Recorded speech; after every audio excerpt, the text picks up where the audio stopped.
তুমি থাইকা গেলেও পারতা। যদিও লাইফে তেমন কোনো চেঞ্জ আসে নাই, শুধু দাঁড়াইতে হয় না তোমার বারান্দার ঠিক নিচে।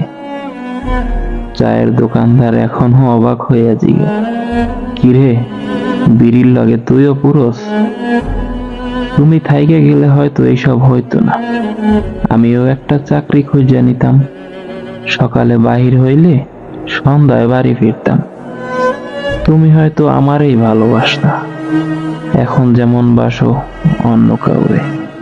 তুমি থাইকে গেলে ঢাকার শহরে আমি জাদুর শহরই ভাবতাম। ঘন্টা খানিকের জ্যামে দোতলার বাসে তোমার আমার গল্প শুনে যে লোক বিরক্ত হইতো, সেই লোক হয়তো এখনো খোঁজে আমাকে। বিরক্ত হইতে চায়, আরে বিরক্ত হইতে দেবা?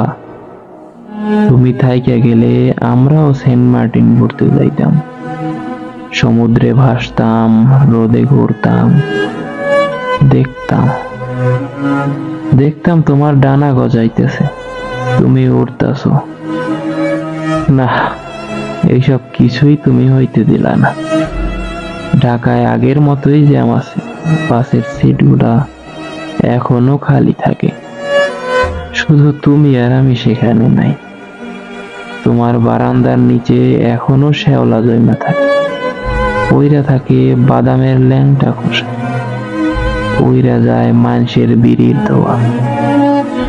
শুধু আমি আইসার দাঁড়াই না। তুমি থাইকা গেলে আমি একটা বাসা নিতাম, ঘরে উঠাইতাম হাউস বিল্ডিং এর পুরান ফার্নিচার, একটা টিকটিক করা দেওয়াল ঘরে।